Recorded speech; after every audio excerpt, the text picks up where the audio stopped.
నమస్కారం news 9 TV తెలుగుకి స్వాగతం. భాగ్యనగరంలో ప్రముఖ ఫుడ్ బ్రాండ్ల నిర్వాహకం మరోసారి వెలుగులోకి వచ్చింది.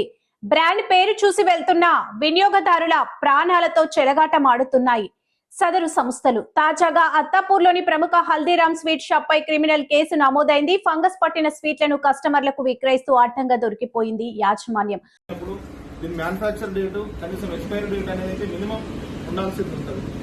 దీనిపైన బిల్డింగ్ చేసి పెట్టినారు, స్టిక్కర్ వేసి దీనిపైన కూడా బిల్డింగ్ చేసి పెట్టినారు. వాళ్ళని అడిగితే ఇదే బిల్తో మేము సేల్ చేస్తామంటున్నారు.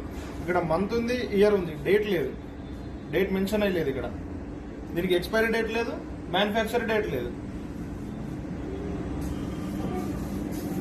పోలీస్ వాళ్ళు, ఫుడ్ సెక్యూరిటీ వాళ్ళు, మున్సిపల్ వాళ్ళు కఠిన చర్యలు తీసుకొని తగు రీతిలో స్పందించాలని కోరుకుంటున్నాను.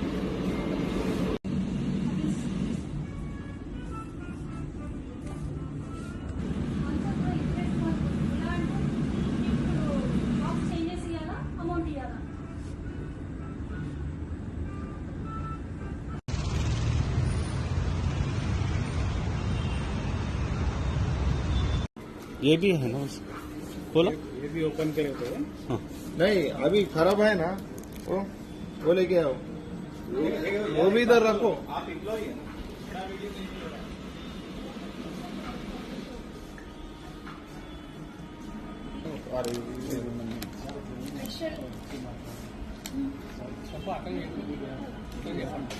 కంప్లీట్ బాక్స్ అన్బాక్స్ చేయగానే కంప్లీట్ స్మెల్ వస్తుంది. అది నేను ఫస్ట్ వచ్చి అప్పుడు ఫస్ట్ రాగానే రెండు ఐటమ్స్ తీసుకున్నాను అన్న.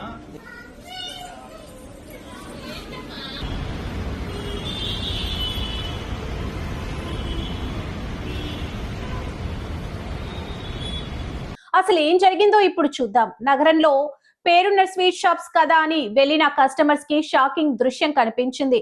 అత్తాపూర్ పిల్లర్ నెంబర్ 138 వద్ద ఉన్న హల్దీరామ్ స్టోర్ లో స్వీట్లు కొనుగోలు చేసిన ఒక వ్యక్తి అందులో బూజు పట్టిన పదార్థాలను గుర్తించారు. వెంటనే స్టోర్ సిబ్బందిని నిలదీయగా వారు నిర్లక్ష్యంగా సమాధానం చెప్పడంతో వివాదం మొదలైంది.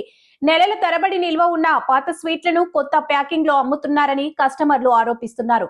అమ్మకానికి ఉంచిన స్వీట్లు, ఇతర ఆహార పదార్థాలపై తయారీ తేదీ, మ్యానుఫ్యాక్చరింగ్ డేట్ గాని, గడువు ముగిసే తేదీ, ఎక్స్పైరీ డేట్ గాని లేకపోవడం గమనార్హం. స్వీట్లు కుళ్లిపోయి దుర్వాసన వస్తున్నా వాటిని కౌంటర్లో ఉంచి విక్రయిస్తున్నారని వినియోగదారులు ఆగ్రహం వ్యక్తం చేశారు. రంగంలోకి దిగిన ఫుడ్ సేఫ్టీ అధికారులు స్టోర్లో క్షుణ్ణంగా తనిఖీలు చేపట్టారు. అక్కడ నిల్వ ఉంచిన పదార్థాలు వినియోగానికి పనికిరావని ప్రాథమికంగా గుర్తించారు. నిబంధనలు ఉల్లంఘించినందుకు గాను హల్దీరామ్ యాజమాన్యంపై క్రిమినల్ కేసు నమోదు చేశారు. తక్షణమే ఈ స్టోర్ ను సీజ్ చేస్తున్నట్లు అధికారులు ప్రకటించారు. బ్రాండెడ్ షాప్లే కదా అని కళ్ళు మూసుకొని నమ్మితే అనారోగ్య పాలవడం ఖాయమని ఈ ఘటన నిరూపిస్తుంది. ఆహార భద్రతా ప్రమాణాలను గాలి కొదిలేసిన ఇలాంటి సంస్థలపై కఠిన చర్యలు తీసుకోవాలని స్థానికులు డిమాండ్ చేస్తున్నారు. చూసారుగా, కస్టమర్ల ఆరోగ్యం కంటే లాభాలే ముఖ్యం అన్నట్టుగా వ్యవహరిస్తుంది హల్దీరామ్ యాజమాన్యం. స్వీట్లు కొనే ముందు వాటి తయారీ తేదీని, నాణ్యతను తనిఖీ చేసుకోవాలని అధికారులు సూచిస్తున్నారు. లేదంటే ఆకర్షణీయమైన ప్యాకింగ్ వెనుక ఉన్న కుళ్ళిన పదార్థాలు మీ ప్రాణాల మీదకి వచ్చే ప్రమాదం ఉంది. మరిన్ని విశేషాలతో మళ్ళీ కలుద్దాం. చూస్తూనే ఉండండి న్యూస్ 9 టీవీ తెలుగు. జై హింద్.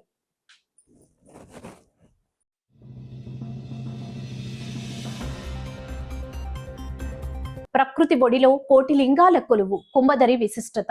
ఆధ్యాత్మిక వెలుగుల తెలంగాణలో ఎన్నో అద్భుత క్షేత్రాలున్నాయి. కానీ అడవి తల్లి ఒడిలో గంగమ్మ జలధారల మధ్య కోటి లింగాలు కొలువై ఉన్న అద్భుత దృశ్యాన్ని మీరెప్పుడైనా చూసారా? దేవస్థానం ఉంటే అధ్యక్షుడు కాబట్టి మా కమిటీ వాళ్ళు అందరూ కలిసి ఈ కోటిలింగాల దేవస్థానాన్ని అభివృద్ధి చేసుకోవాలని ఈ శబ్దం పోటీ కంపెనీ నిర్వహించారు. కాబట్టి ఇక్కడ బాగా భవన దర్శించడానికి మా కమిటీలో లేదు, చూడడానికి రోడ్ లేదు. ఎక్కడి నుంచి రావాలన్నా బాగా పెట్టన్నది ఈ ప్రజలకు కూడా బాగా పెట్టమవుతుంది. కాబట్టి మీ ద్వారా వీడి ఏ విధంగా మెరుగుపడిపోతే ప్రచారం చేసి ఈ దేవస్థానాన్ని కొద్దిగా డెవలప్ చేసి ఎదుర్కోవడాన్ని మీరు మీ విజయవాడాన్ని council అవకాశించబడ్డది.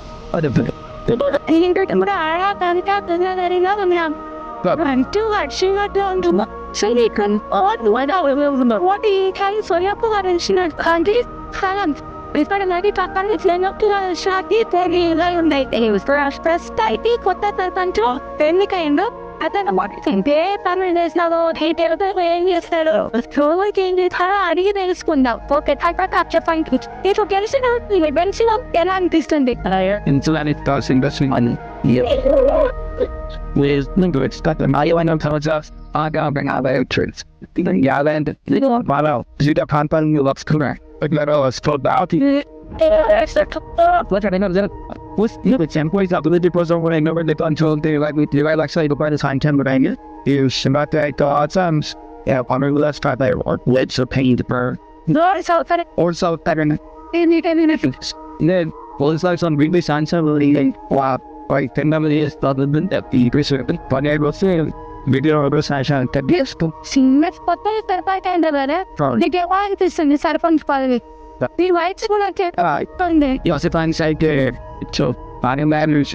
And to we learned that I was very much that I like to some pops. You know, I spend much of that soon. Alright, that's fine. I worked in I work when bound the open and covered the example about to they were singing. As in, you step on your mother, David Chester, while it's brought there, my twin girl. And the bottom of the while the real fact is so as you're at one out of it, then you click with an governor, it's on a big word. I am a little bit of one happened to go to manage. When I bought on that, I later car, even the man known as so he produced it in back in 84, but I got it, what even on what? And there's some the time I figured he did saying, and then say what to say. I can be a little, because you know, I might how you know, to and what we just had to do, and I go when I start to figure out whether I have a little bonnet and nothing yet, it was up enough later, test the red house right now.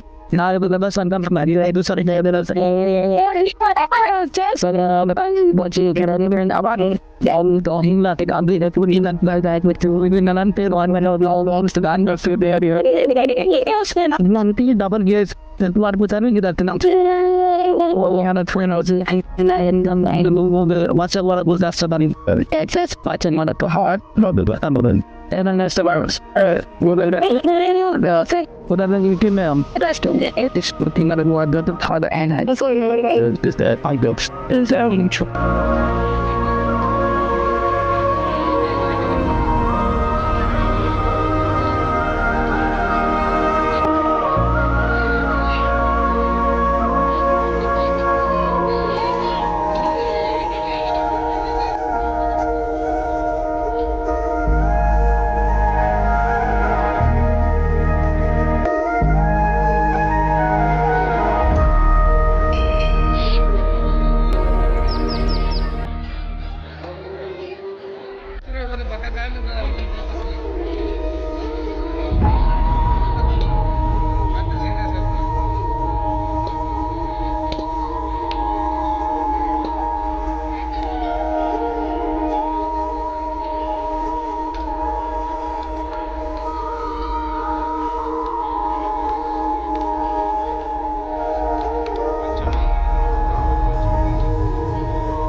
ఉమ్మడి ఆదిలాబాద్ జిల్లాలోని అడకంట గ్రామానికి సమీపంలో ఉన్న కుంభదరి క్షేత్రం ఇప్పుడు భక్తుల పాలిట కల్పవల్లిగా మారుతుంది. గంగలో వెలిసిన శివుడు, చుట్టూ కోటిలింగాలు. ఇది కేవలం భక్తి మాత్రమే కాదు, ఒక ప్రకృతి అద్భుతం. ప్రకృతి ఒడివిలో పరమశివుడు, చుట్టూ దట్టమైన అడవి, పక్షుల కిరకిల రావాలు, కొండ కోనల మధ్య నుంచి జాలువారే స్వచ్ఛమైన గంగమ్మ జలధారలు. ఈ నీటి ప్రవాహం మధ్యలోనే ఆ పరమశివుడు వెలిశాడు. కుంభదరిలోని ప్రత్యేకత ఏంటంటే ఇక్కడ ప్రధాన శివలింగం గంగా జలంలో మునిగి ఉంటుంది. నిరంతరం ఆ గంగమ్మ తన స్వామికి అభిషేకం చేస్తూనే ఉంటుంది. ఇక ఆలయ ప్రాంగణంలో వెలిసిన కోటిలింగాలు భక్తులను మంత్రముగ్ధులను చేస్తాయి. ప్రతి అడుగులోనూ ఒక లింగాన్ని దర్శించుకోవడం ఇక్కడ మాత్రమే సాధ్యమయ్యే అద్భుతం. ఇక్కడ కొలువైన స్వామిపై భక్తులకు అంచలంచలమైన విశ్వాసం ఉంది. కోరిన కోరికలు నెరవేరుతాయని మనసులో సంకల్పం చేసుకుని స్వామిని దర్శించుకుంటే సకల శుభాలు కలుగుతాయని భక్తులు నమ్ముతారు. అందుకే కార్తీక మాసంలో మరియు మహాశివరాత్రి పర్వదినాన వేలాదిగా భక్తులు ఈ అడవి బాట పడతారు. కుంభదరి క్షేత్రానికి ఉన్న మరో ప్రత్యేకమైన నమ్మకం జలాభిషేకం. ప్రాంతంలో ఎప్పుడైనా వర్షాలు కురవక కరువు పరిస్థితులు ఏర్పడితే స్థానిక ప్రజలు భక్తులు అందరూ కలిసి కుంభదరి క్షేత్రానికి చేరుకుంటారు. స్వామివారికి భక్తి శ్రద్ధలతో అభిషేకాలు నిర్వహిస్తారు. అలా చేస్తే ప్రకృతి కరుణించి వరుణదేవునికి ఖచ్చితంగా వర్షాలు కురిపిస్తారని అక్కడి వారి ప్రగాఢ నమ్మకం. క్షేత్రాన్ని ఇతర శక్తివంతంగా మార్చింది. నిశ్శబ్దమైన అడవిలో జలధారాల సవ్వడి మధ్య కోటి లింగాల సాక్షిగా కొలువైన ఆ కుంభదిరి శివుడిని దర్శించుకోవడం ఒక అపురూప అనుభూతి. మీరు కూడా ఈ అద్భుత క్షేత్రాన్ని సందర్శించి పరమ శివుని ఆశీస్సులు పొందాలని కోరుకుంటూ మరిన్ని ఆధ్యాత్మిక విశేషాలతో మళ్ళీ కలుద్దాం. చూస్తూనే ఉండండి న్యూస్9 టీవీ తెలుగు.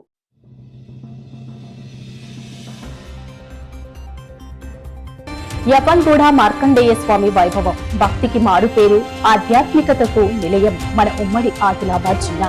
ఇక్కడ అడుగడుగున ఒక ప్రత్యేకత, ప్రతి ఆలయానికి ఒక విశిష్టమైన చరిత్ర ఉంటుంది.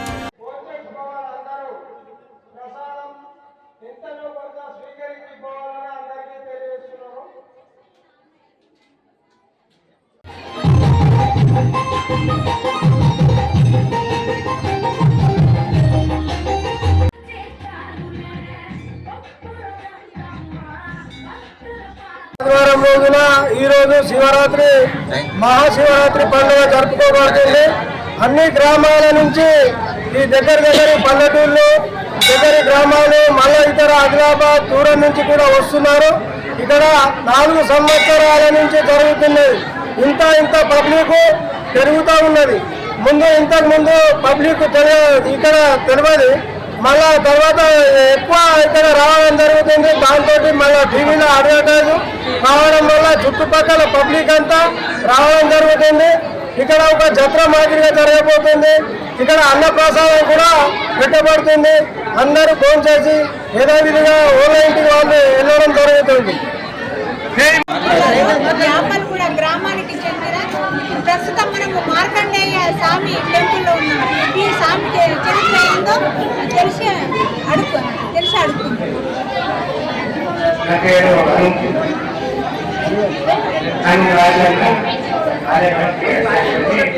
20 సంవత్సరాల నుంచి చట్టాన్ని ఆలోచించిందని నిర్మాణం అసంపూర్తిగా ఉండే.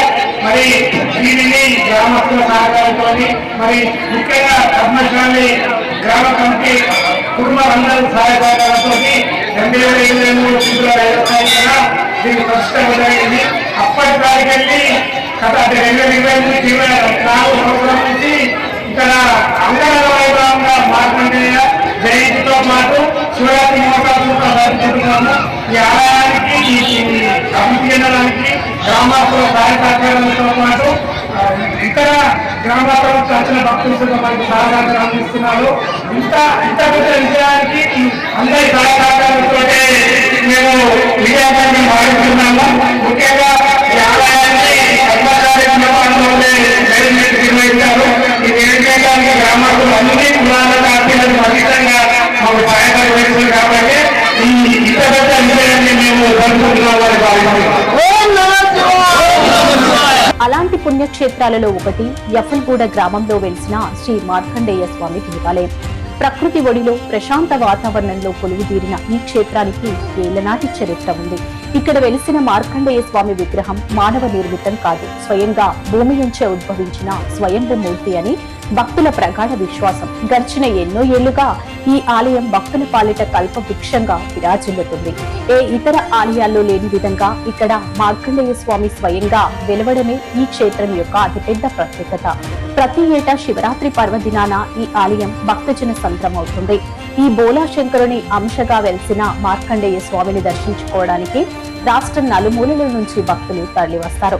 ఇక్కడ స్వామివారిని దర్శించుకుని మనసారా వేడుకుంటే దీర్ఘకాలిక అనారోగ్యాలు నయమవుతాయని, సంతాన ప్రాప్తి కలుగుతుందని భక్తులు నమ్ముతారు. అందుకే కోరిన కోరికలు తీర్చే కొంగు బంగారంగా మార్కండేయ స్వామికి పేరుంది. శివరాత్రి నాడు ఉపవాస జాగరణలతో అభిషేకాలు ఎఫలు కూడా మారుమోగిపోతుంది. భక్తి భావంతో మునిగి తేలాలనుకునే ప్రతి ఒక్కరూ తప్పక దర్శించాల్సిన క్షేత్రం ఇది. మీరు శివరాత్రికి స్వామివారిని దర్శించుకునే పునీతులు కావాలని కోరుకుంటున్నాం. మరిన్ని ఆధ్యాత్మిక విశేషాలతో మళ్ళీ కలుద్దాం. చూస్తూనే ఉండండి News9 టీవీ తెలుగు.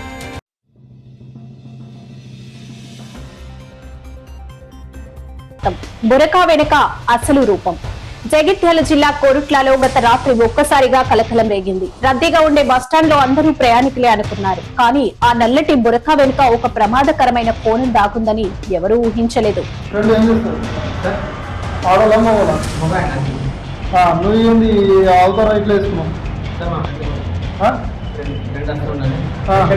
అంటే ఆ బ్రెడ్ ఆడేసా కట్టమని చెప్పిండా ఆడేసా కట్టమని చెప్పిండు మరి ఎట్లా అంటే నీకు ఏ లెక్క వేసుకున్నావు ఆడలో బట్టలు వేసుకోవాలని బాగా కాల్సింది అది అంటే అది అట్లా ఉంటుంది ఉంటుంది ఉంటుంది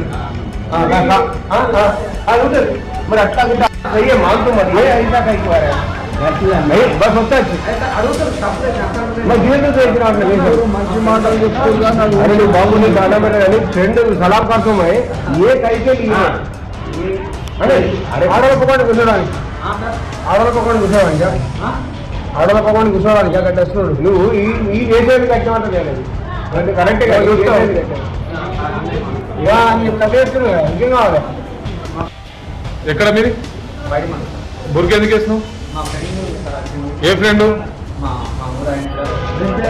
ఏం పేరు పేరు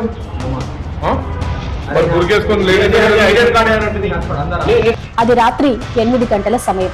కోరుట్ల బస్టాండ్ ప్రయాణికులతో కిటకిటలాడుతుంది. ముఖ్యంగా మహిళా ప్రయాణికులు తమ గమ్యస్థానాలకు వెళ్లేందుకు బస్సుల కోసం ఎదురు చూస్తున్నారు. సరిగ్గా అదే సమయంలో ఒక వ్యక్తి బురకా ధరించి మహిళల మధ్య వచ్చి కూర్చున్నాడు. నడకలో తేడా ఉన్న బురకాలు ఉండటంతో మొదట ఎవరూ గమనించలేదు. కానీ ఆ వ్యక్తి ఫోన్ తీసి మాట్లాడడం మొదలు పెట్టడంతో అసలు కథ అడ్డం తిరిగింది. బురకా లోపల ఉన్నది మహిళ కాదు, ఒక మగ వ్యక్తి అని గొంతు వినగానే అక్కడున్న ప్రయాణికులకు వెన్నులో వణుకు పుట్టింది. ఆ గొంతులో ఉన్న గాంభీర్యం, మాట తీరును బట్టి అది ఖచ్చితంగా పురుషుడేనని నిర్ధారించుకున్న ప్రయాణికులు అప్రమత్తమై వెంటనే ఆర్టీసీ సిబ్బందికి సమాచారం అందించారు. అవును, రంగంలోకి దిగిన సెక్యూరిటీ సిబ్బంది అతన్ని చుట్టుముట్టారు. మొదట తప్పించుకునే ప్రయత్నం చేసిన సిబ్బంది అతన్ని చాకచక్యంగా అదుపులోకి తీసుకున్నారు.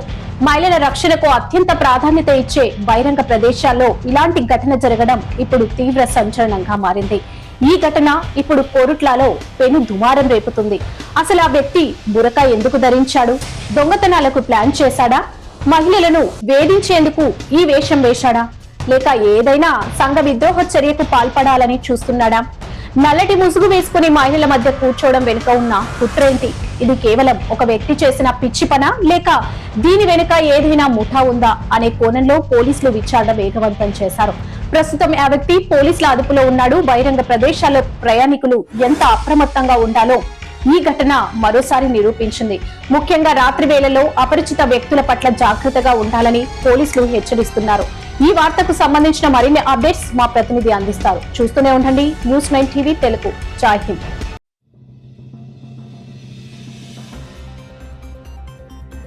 మూడు సంవత్సరాలు తర్వాత ఆ గవర్నమెంట్ పడిపోవటం, చంద్రబాబు నాయుడు గారు, పవన్ కళ్యాణ్ గారు గవర్నమెంట్ అధికారులు రావడం. ఇక్కడ విచిత్రం ఏంటంటే చంద్రబాబు నాయుడు గారిని నేను 2017లో కలిసినప్పుడు ఆయన కూడా నా పిటిషన్కి సపోర్ట్ చేస్తానని చెప్పారు. పవన్ కళ్యాణ్ గారు అయితే విజయవాడ ఐలాపురం హోటల్లో మీటింగ్ పెట్టినప్పుడు దీన్ని టేకప్ చేయాలి, తప్పదు. ఆ మీటింగ్కి తెలుగుదేశం తరఫు నుంచి చంద్రబాబు నాయుడు గారు సపోర్ట్ చేశారు, మంత్రులను పంపించారు. చలమేశ్వర్ గారిని దీని మీద మాట్లాడటం కోసమని చలమేశ్వర్ గారిని as a retired justice of supreme court ఆయన కూడా ఆహ్వానించడం జరిగింది. సిపిఐ వారు, బీజేపీ వారు, అలాగే టీడీపీ నుంచి మంత్రులు సోమిరెడ్డి గారు, నక్కా ఆనందబాబు గారు, నాయకులు చెరుకూరు కుటుంబరావు గారు, ఐఏఎస్ వాళ్ళు రామచంద్రారెడ్డి గారు అందరూ వచ్చి చాలా సపోర్ట్ చేశారు. చేసి ఎలక్షన్లు అవ్వగానే అప్పటికి ఏంటంటే ఎలక్షన్ మూడ్ వచ్చింది. ఇంకా 2 ఏళ్ళ ఎలక్షన్ ఎందుకంటే ఏడాదిన్నర అండి, అప్పుడే వేస్తా ఉన్నాను. అప్పటి నుంచి పర్సూ చేస్తూనే ఉన్నాను నేను. కానీ తర్వాత జగన్మోహన్ రెడ్డి గారు అధికారంలోకి వచ్చారు. ఆయన కూడా ముందు మరి ఆయన తెలిసి జరిగిందో తెలియక జరిగిందో నాకు తెలియదు, కానీ అసలు ఇది వేస్ట్ తీసేయండి అని చెప్పి ఆ గవర్నమెంట్ ఆఫ్ ఆంధ్రప్రదేశ్ తరఫున సింఘ్వి గారు వచ్చి మాట్లాడడం కూడా జరిగింది కోర్టులో. తర్వాత ఒక నెలల లోపల వారు లేదు ఇది ఎలా జరిగిందో మేము ఎఫిడవిట్ వేస్తున్నామని సపోర్ట్ చేస్తూ ఎఫిడవిట్ వేయటం జరిగింది. ఇప్పుడు నేను చంద్రబాబు నాయుడు గారికి, పవన్ కళ్యాణ్ గారికి ఇద్దరికి కూడా విజ్ఞప్తి చేసేది ఏంటంటే, ఇంకా నాకు ఓపిక లేదు, ఈ ఏడు తేలిపోవాలి. చాలామంది అప్పట్లో దాదాపు 100 పిటిషన్లు దాటి పడ్డాయి. కానీ దాని ఆ పిటిషన్ని ఇప్పటిదాకా నిలబెట్టుకుంటూ రావడం కూడా మన అల్లంకి రమేష్ ఉన్నాడు కాబట్టి దాన్ని ఇప్పటివరకు ఇంటాక్ట్గా ఉంచాడు. మొన్ననే అర్జెంట్ హీరింగ్ అప్లికేషన్ కూడా వేయటం జరిగింది. దాన్ని మనం కావాలంటే హోలీ వెకేషన్ ఉంటుంది, అది అవగానే బెంచ్ మీదకి తెప్పించుకోవచ్చు. అప్పటికి కానీ చంద్రబాబు నాయుడు గారు తరఫున ఏదైతే జగన్మోహన్ రెడ్డి టైంలో వేసిన ఎఫిడవిట్ ఉందో దానికి ఏమైనా కావాల్స్తే చిన్న మార్పులు చేయొచ్చు. ఒక పెద్ద అడ్వకేట్ అయితే గవర్నమెంట్ తరఫున ఏంటంటే కాస్త టాప్ 10లో అడ్వకేట్ని హైర్ చేస్తారు. నేను నా ఎఫర్ట్ చేయలేను కాబట్టి నేనే వాయిదాలకు వెళ్తున్నాను. పార్టీ ఇన్ పర్సన్ పెద్దవాళ్ళు వాల్యూ చేయడు. ఎందుకంటే నేను ఇక్కడ తెలుగు మాట్లాడే వాళ్ళు అయితే ఎవరో బంటరోతో ఎవరో చెప్తాడు ఇతను ఎంపీ అండి అరుణ్ కుమార్ అండి అని చెప్తే వాళ్ళు గుర్తించవచ్చు. సుప్రీంకోర్టులో నన్ను గుర్తించడానికి ఏం అవకాశం లేదు.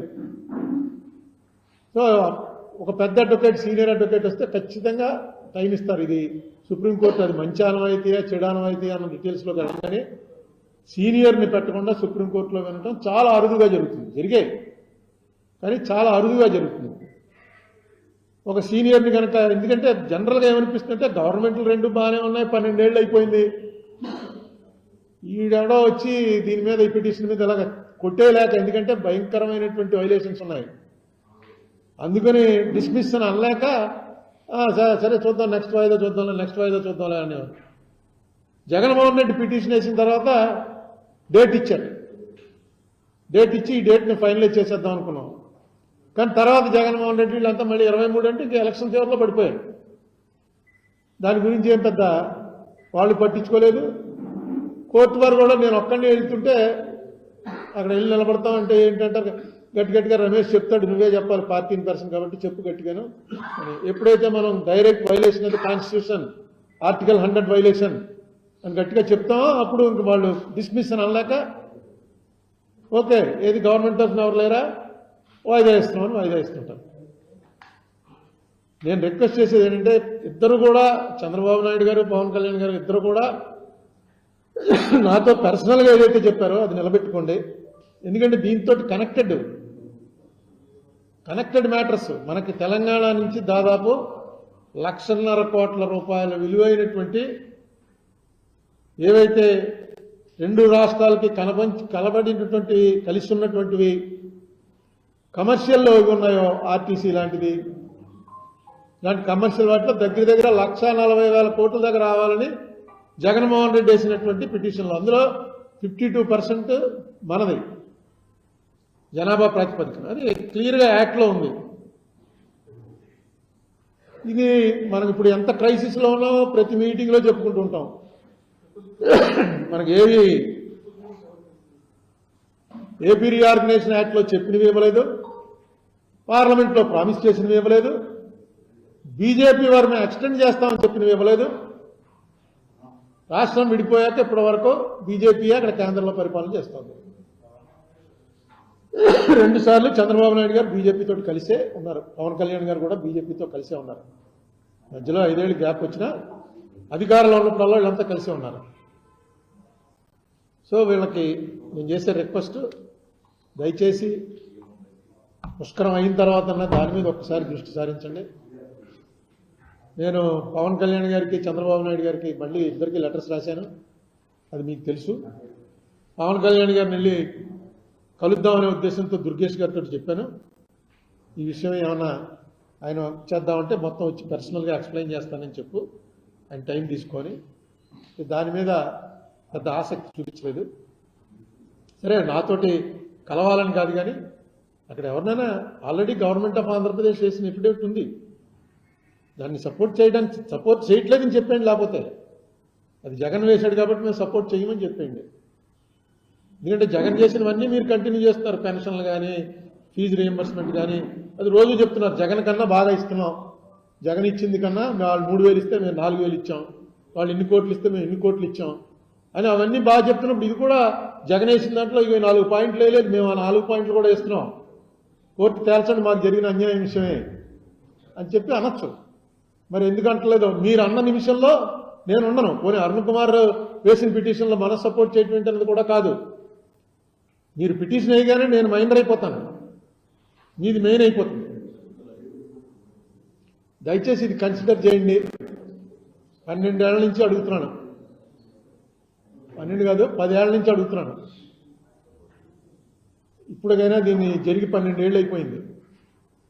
ఎప్పటికైనా దీని మీద టీడీపీ వారు, ఎందుకంటే బీజేపీకి ఏమీ ఎంబ్రాస్మెంట్ కాదు, ఆయన మోడీ గారు ఫీల్ అవుతాడో అమిత్ షా గారు ఫీల్ అవుతాడో అనుకోకలా, వాళ్ళు పార్లమెంట్లో ఆన్ రికార్డ్ ఏం చెప్పారో అవి కూడా నేను కోర్టులో ఫైల్ చేశాను.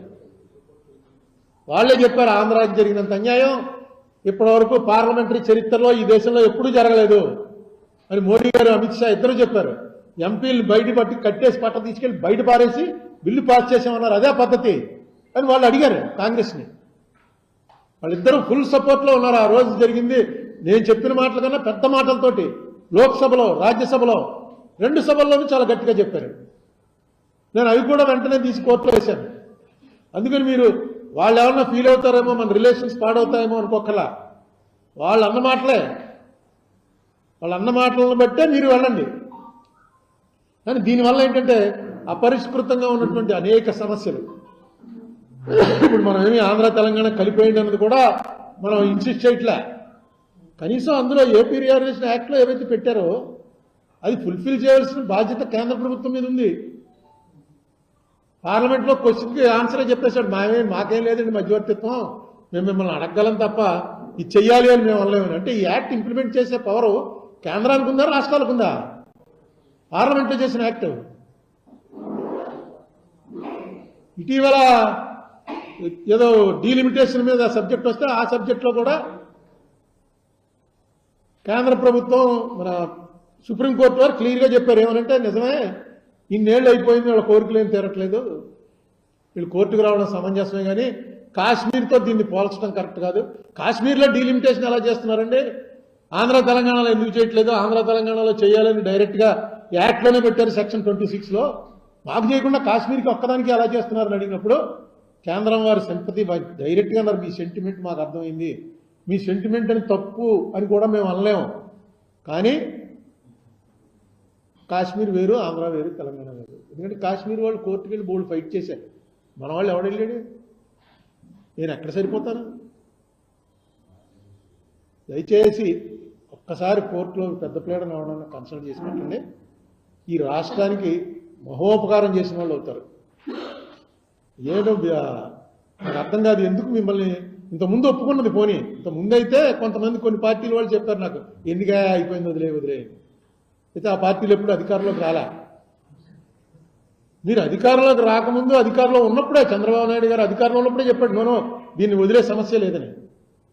పవన్ కళ్యాణ్ గారు అయితే అసలు ఆయన ఆశ్చర్యపోయాడు, పార్లమెంట్ రికార్డ్ అంతా చదివి ఇదేంటిది ఇలా జరిగితే ఎందుకు వదిలేసాం మనం అని. సో ముఖ్యంగా ఈవేళ నేను ప్రెస్ మీట్ పెట్టింది 18 ఫిబ్రవరి 2014 మన ఆంధ్ర రాష్ట్ర చరిత్రలో ఒక బ్లాక్ డే. ఇది బ్లాక్ డే ఆంధ్ర రాష్ట్ర చరిత్రలో కాదు, భారత పార్లమెంటరీ చరిత్రలోనే ఇది బ్లాక్ డే అని స్వయంగా మన మోడీ గారు లోక్సభలోనూ రాజ్యసభలో కూడా చెప్పాడు. బ్లాక్ డే అన్న మాట వాడాడు. ఆ పరిస్థితి మేము ఎప్పుడు తీసుకురాము, మీరు మాకు నీతులు బోధించక్కర్లేదు, మీరు చేసిన పని ఒకసారి గుర్తు తెచ్చుకోండి అని డైరెక్ట్గా నేను అన్న మాటలని ఆయన అన్నాడు. టీవీ కట్టేసి తలుపులు మూసేసి ఆ సంబంధించిన ఎంపీలని అందరినీ తీసుకెళ్లి బయట పారేసి మార్షల్స్ తోటి బయటికి తోయించేసి మీరు చేసిన అఘాయిత్యమా, మేము చేస్తున్నది అఘాయిత్యమా, మేము డిస్కషన్ పెట్టామన్నాడు ఆయన కాశ్మీర్ విభజనప్పుడు. సో కనీసం వారు చెప్పిన మాటలన్నా ప్రేరణగా తీసుకుని మీరు మరొకసారి మిమ్మల్ని మా రాజమండ్రి ప్రెస్ వారి ద్వారా విజ్ఞప్తి చేస్తున్నాను. ఈ న్యాయం చేయండి, రాష్ట్రానికి మంచి జరుగుతుంది. కనీసం మనం ఆ రోజున చేసినటువంటిది ఈ విభజన తప్పు అని ఏదైతే మీరు అన్నారో అది కరెక్ట్ అని కోర్టు చెప్పి తీరుతుంది. ఎందుకంటే విభజన అన్నిటికన్నా డెమోక్రసీకి ఫండమెంటల్ ఏంటంటే ఆర్టికల్ 100. ఆర్టికల్ 100 ఏంటంటే ఏ ఇష్యూ అయినా తేల్చేటప్పుడు మెజారిటీ ఎక్కడుంది అన్నది డిసైడ్ చేసి ఆ మెజారిటీ నిర్ణయాన్ని తేల్చాలి. అది డెమోక్రసీకి మెయిన్ పిల్లర్. పంచాయతీలో జరిగినా పార్లమెంట్లో జరిగినా దాన్ని వక్రీకరించడానికి, దాన్ని అతిక్రమించడానికి లేదు. మనకి ఈ ఒక్క బిల్లే ఇప్పటివరకు భారతదేశ పార్లమెంట్ చరిత్రలో ఈ ఒక్క బిల్లే మెజారిటీ ఎటుంది అన్న విషయం తేల్చకుండా తలుపులు మూసేసి అయిపోయిందన్నారు. తలుపులు మూసేసి రికార్డింగ్ చేయనప్పుడు అయిపోయిందన్నారు. నేను నీకెలా తెలుసురా అని నన్ను అడిగితే పార్లమెంట్ రికార్డే మీ అందరికీ తెలిసిందే, మీకు అనేకసార్లు చూపించాను. లోక్సభ, రాజ్యసభ ముందు బెంచీల్లో కూర్చొని రాసినటువంటి వాళ్ళ రికార్డుని బట్టి తెలిసింది ఏంటంటే ఓటింగ్ అడుగుతూనే ఉన్నారు, ఓటింగ్ ఇవ్వలేదు స్పీకర్ గారు. ఇవ్వాల్సిన అవసరం లేదని చెప్పారు. ప్రతి క్లాస్కి ఆవిడ క్లాస్ పేరు చదవగానే లేచి అమ్మా ఓటింగ్ పెట్టకపోతే తల్ల లెక్కెడతాను, తల్లన్న లెక్కెట్టు అని అరుస్తుంటే తల్ల లెక్కట్టు కూడా పెట్టలేదు. ఇది రికార్డ్ అయ్యి ఉంది మొత్తం. దీన్ని కూడా మనం ప్రశ్నించలేకపోతే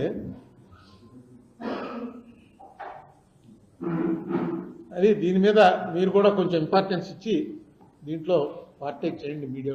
ఎందుకంటే మిగతా చోటుకి వెళ్తే ఏ ఊర్లో ప్రెస్ మీట్ పెట్టినా దీని మీద ఇంత అవగాహన ఉన్న వాళ్ళు రాజమండ్రి వాళ్ళే ఉన్నారు. ఎందుకంటే దీని మీద డిస్కషన్ అనగానే మీలో చాలామంది ఏముందండి కొత్త విషయం ఏముందండి ఎప్పుడు చెప్తూనే ఉంటారు కదా మీరు అన్నారు. ఎందుకు చెప్తున్నానంటే నా దృష్టిలో ఇది డెమోక్రసీకే చాలా అన్యాయం జరిగింది. ఆ అన్యాయం ఒక వ్యక్తికి జరిగింది కాదు, ఒక స్టేట్కి జరిగింది. దాని ఫలితాలు ఇప్పుడు కూడా చూస్తున్నాం. ఆ వేళ నుంచి ఈ వేళ వరకు రెవెన్యూ లోటు లేకుండా ఒక్క సంవత్సరం కూడా ఈ రాష్ట్రం జరగలేదు. ప్రతి బడ్జెట్లోనూ రెవెన్యూ లోటు అంటేనే దరిద్రం. మీకు ఫిస్కల్ డెఫిసిట్ వల్ల దరిద్రం ఉండదు, ఎందుకంటే దానికి సంబంధించిన ప్రాపర్టీస్ కనబడుతున్నాయి అనుకోండి. అప్పు చేసి ఆస్తి కొంటే నష్టమే ఉండదు. అప్పు చేసి మనం భోజనం తింటున్నాం అంటే పరిస్థితి ఏంటి? నడపలేకపోతున్నాం అనమాట. ఎప్పుడు రెవెన్యూ డెఫిసిట్టే. మీరు కాంగ్రెస్ పరిపాలించినప్పుడు ఎప్పుడూ రెవెన్యూ డెఫిసిట్ ఉండదు. వెరీ రేరు, 10 ఏళ్లకి ఒకసారి. ఓవర్ డ్రాఫ్ట్ మీదకి వెళ్ళదు అసలు. రోషయ్య గారు ఫైనాన్స్ మినిస్టర్గా ఉన్నప్పుడైతే ఆయన గర్వంగా చెప్పేవాడు ఓవర్ డ్రాఫ్ట్ తీసుకోవడం అంటేనే ఒప్పని.